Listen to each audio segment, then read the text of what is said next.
तो दोस्तों, एक और नया दिन और मैं बलजीत परमार हाजिर हूँ इस समय की आज की सबसे बड़ी खबर लेकर। सिद्धू मूसेवाला केस में वांटेड अक्यूज्ड दीपक टीनू के भागने की कहानी आपने सुनी। मानसा तक का किस्सा हमने आपको सुनाया था। जीरकपुर से एक मॉड्यूल उसको ज्योति नाम की लड़की के साथ मानसा लेके जाता है, वहाँ के CIA स्टाफ के इंचार्ज प्रितपाल सिंह के सरकारी आवास पर। और वहाँ से आगे की कहानी आपको आज सुनाते हैं। जो दो गाड़ियाँ मानसा में उस सरकारी कॉलोनी में पुलिस लाइन जिसको कहा जाता है, प्रितपाल सिंह के घर पहुँचती हैं, वो गाड़ियों में कौन था उसका खुलासा हम आज इस वक्त करेंगे। दोनों गाड़ियों में तीन तीन लोगों के साथ सवार थे दीपक टीनू के दो सके भाई, उसके अपना खून, अपने ब्रदर्स भाई। एक का नाम चिराग, एक का नाम बिट्टू। ये दोनों भाइयों ने अपने बड़े भाई को मानसा से भगाने का सबसे बड़ा रोल अदा किया। बाकी 6 आदमी कौन थे, उनकी तलाश, उनकी पहचान अभी तक पुलिस करने में जुटी है। लेकिन 2 भाइयों की पहचान हो चुकी है और एंटी गैंगस्टर टास्क फोर्स के जो ऑफिसर हैं, अधिकारी हैं, उनके जो जासूस हैं, उनके सोर्सेज हैं, इन्फॉर्मर हैं, खबरी हैं, और हमारे साथ लगते प्रदेश हिमाचल, दिल्ली, राजस्थान, वहाँ पे जो जाल है पुलिस का, वो पूरे का पूरा अभी इन 2 भाइयों को ढूंढने लगा है, जिनकी तस्वीरें आप स्क्रीन पे देख सकते हो। एक चिराग है जिसकी तस्वीर पे लिखा भी हुआ है चिराग, और दूसरा जो यंगस्टर है वो बिट्टू है। उसके पूरे नाम का खुलासा अभी तक नहीं हो पाया है। तो ये 2 भाइयों ने अपने बड़े भाई को पुलिस की कस्टडी से भगा के लेके जाने में अहम भूमिका निभाई है। यह इस समय की सबसे बड़ी खबर। अब टीनू कहाँ है? हमने एक दिन पहले ये खुलासा किया था, जिसको बाद में पूरे मीडिया ने उठाया। हमारी पूरी इन्फॉर्मेशन को तोड़ मरोड़ करके पेश करके ब्रेकिंग न्यूज़ कर रहे हैं, वो आपने देखा होगा। अब पुलिस इस बात पे बिल्कुल चुप है। ना तो भारत सरकार कुछ बोल रही है, ना पंजाब पुलिस के उच्च अधिकारी बोल रहे हैं। उसका कारण है, मैं समझ सकता हूँ, आप भी समझ सकते हो। जब इतनी बड़ी एम्बैरेसमेंट, इतनी बड़ी नमोशी, इतनी बड़ी अनगहली किसी तरह से भी, किसी कारण से भी हो जाती है, तो सरकारों का मुंह बंद हो जाता है। बहुत बार ऐसे केसेस हमने मुंबई में देखे, हिंदुस्तान के दूसरे इलाकों में भी देखे। लेकिन जो खबर निकलती है उसमें सच्चाई तो होती है। अगर सरकार ये बात आज नहीं मानती है कि दीपक टीनू उनसे बहुत दूर कहीं दूसरे देश पहुंच गया है, तो आने वाले दिनों में उनको मानना पड़ेगा। क्योंकि सर्कमस्टांशियल एविडेंस जो किसी भी केस में बहुत इम्पॉर्टेंट होती है, वो इसी तरफ इशारा करती है कि टीनू देश छोड़ के भाग चुका है। अधिकारी इसको माने या ना माने, लेकिन कोशिशें ऐसी हो सकती हैं कि किसी तरह मॉरिशस गवर्नमेंट से मिल मिला के, हमारी मॉरिशस सरकार से बहुत अच्छी बनती है। हिंदुस्तान को बड़ा भाई और मॉरिशस को छोटा भाई माना जाता है। 65% पॉपुलेशन मॉरिशस में हिंदुस्तानी मूल के लोगों की है। ज़्यादातर लोग यूपी बिहार के हैं। उसके बाद साउथ इंडिया के थोड़े हैं, तमिलनाडु, कर्नाटका, हैदराबाद वगैरह के। सिर्फ 4 या 5 फैमिलीज पंजाबी लोगों की हैं। बाकी लोग वहाँ के लोकल ओरिजिनल जो क्रियोल जिनको कहते हैं उन लोगों की पॉपुलेशन है। कुछ फ्रेंच सिटीजन्स हैं, कुछ इंग्लिश सिटीजन्स हैं। वो लोग जिनके एंसेस्टर एक ज़माने में मॉरिशस पे राज किया करते थे। 2 आइलैंड को मिला के वो देश बना है। मॉरिशस कोई एक आइलैंड का नाम नहीं है। सबसे बड़ी आइलैंड है मॉरिस आइलैंड, दूसरी है रॉड्रिक्स। इन दोनों को मिला के, मॉरिस और रॉड्रिक्स दोनों को मिला के मॉरिशियस बना। और वहाँ पे उनकी कोई नेवी नहीं है, कोई एयरफोर्स नहीं है, कोई आर्मी नहीं है, क्योंकि उस देश की किसी के साथ कोई दुश्मनी नहीं है। एक एयरफोर्स का हेलीकॉप्टर्स का दस्ता हिंदुस्तान का उस देश में रहता है किसी इमरजेंसी को डील करने के लिए। एक स्क्वाड्रन इंडियन एयरफोर्स का वहाँ पे पोस्टल रहता है। और मॉरिशस का सबसे पावरफुल आदमी वहाँ के प्राइम मिनिस्टर और प्रेसिडेंट के बाद अगर कोई होता है तो वो मॉरिशस का पुलिस कमिश्नर होता है।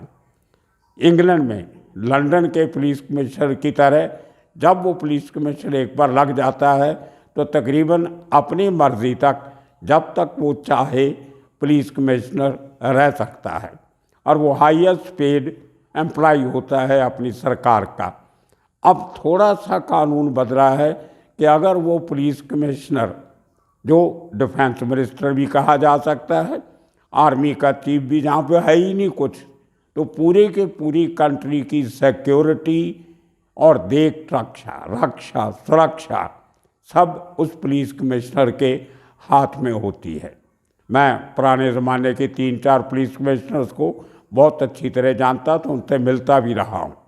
उनमें से एक तो मुंबई का, जो महाराष्ट्र का नासिक में पुलिस ट्रेनिंग एकेडमी है, वहाँ से सब इंस्पेक्टर की ट्रेनिंग लेके गए थे और ऐसा ऐसा करते बड़ी यंग उम्र में, 40 साल के पहले की उम्र में मॉरिशस के पुलिस कमिश्नर बन गए थे।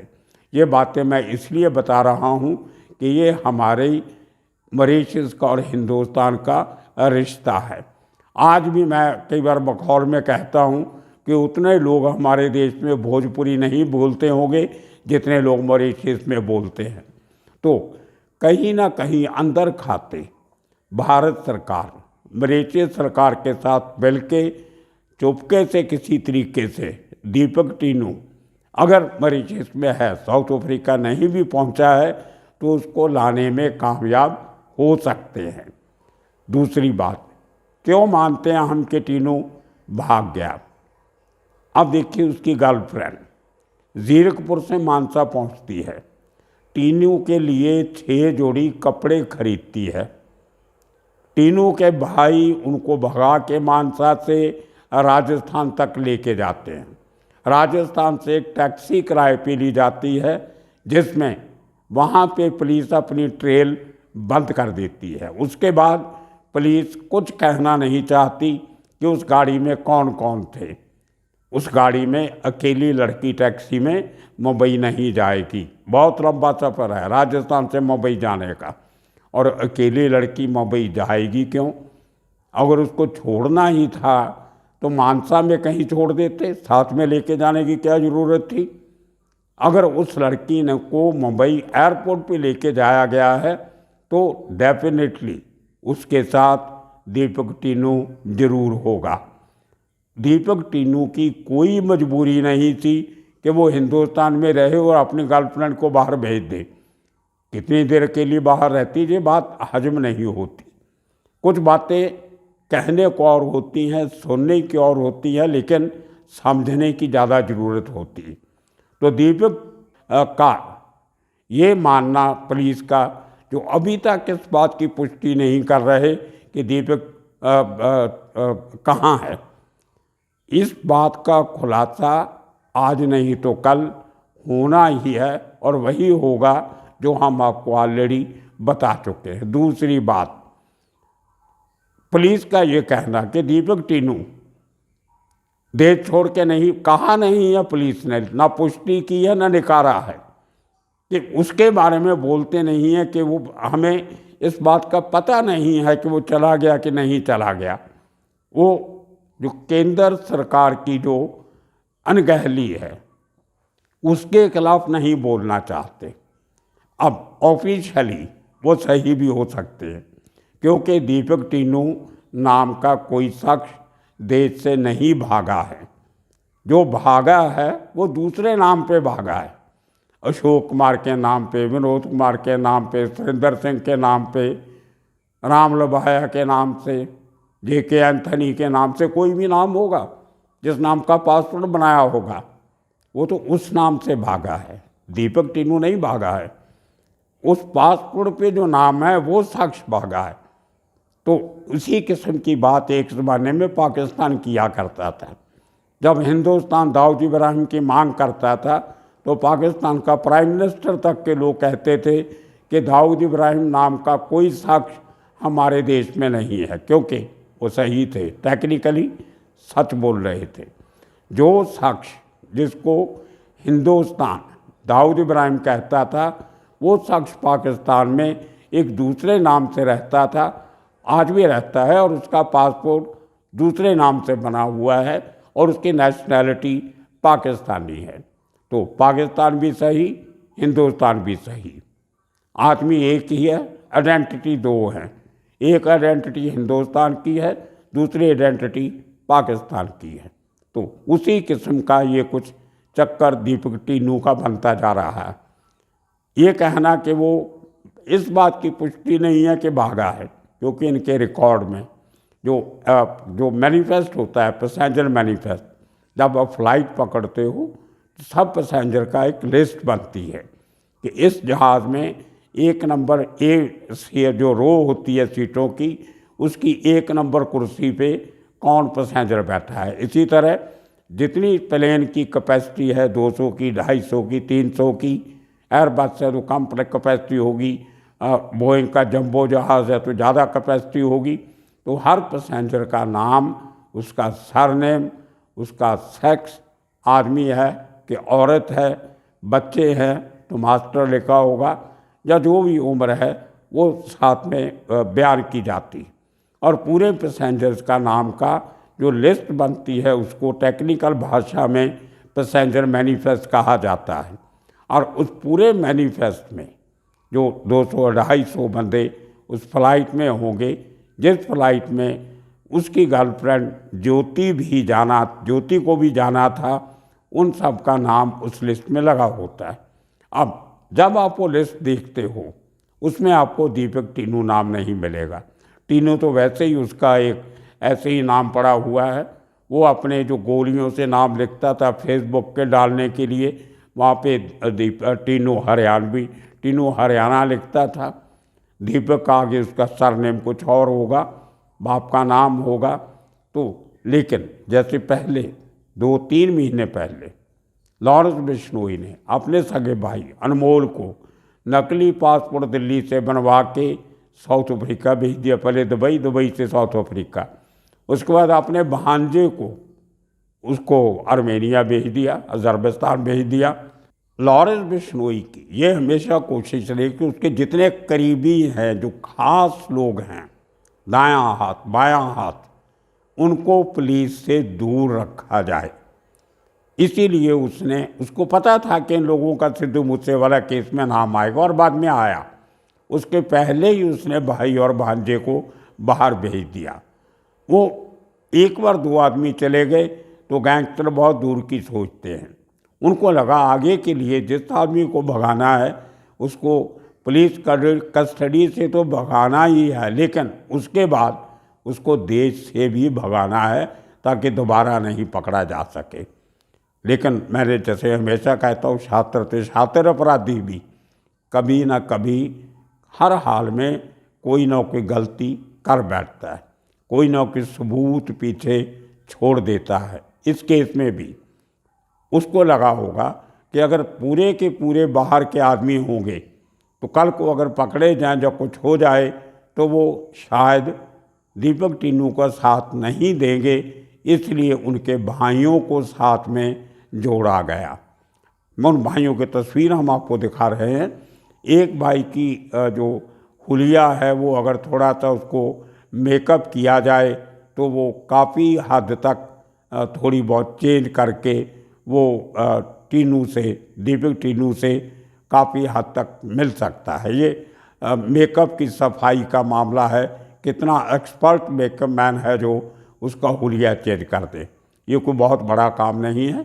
मेकअप आर्टिस्ट बिल्कुल आदमी का हुलिया चेंज कर देते हैं, कैसा बनाना है वो बना देते हैं। ये बहुत बड़ी टेक्निक है आजकल और बहुत तरक्की कर चुकी है, और कंप्यूटराइज तरीके से वो लोग आपका चेहरे का जो आकार पकार है वो मेकअप से चेंज कर देते हैं। खैर वो भी छोड़िए, लेकिन जो शख्स राजस्थान से गया, मुंबई गया, अब सोचोगे पकड़ा क्यों नहीं गया, क्योंकि जो लुकआउट नोटिस था वो दोनों के नाम का था, ज्योति के नाम का, जतेंद्र कौर के नाम का, और दीपक का जो पूरा नाम होगा उसका लुकआउट नोटिस था।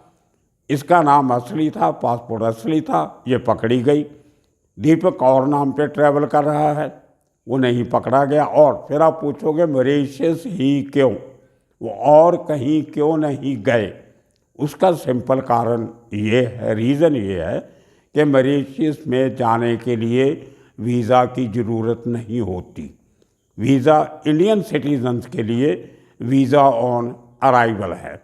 जिस तरह बैंकॉक में, थाईलैंड में आप जाइए और आपको एयरपोर्ट से वीज़ा मिल जाता है, 15 दिन का, 20 दिन का, 1 महीने का, जितना आपको चाहिए। उसी तरह मॉरिशस में आपको एयरपोर्ट पे ही वीज़ा मिल जाता है। जिस किस्म की फॉर्मेलिटीज़ दुबई में करनी पड़ती हैं, वीज़ा वहाँ भी आपको जाके मिलता है, लेकिन आपका स्पॉन्सर का लेटर वहाँ पे पहुँचना चाहिए।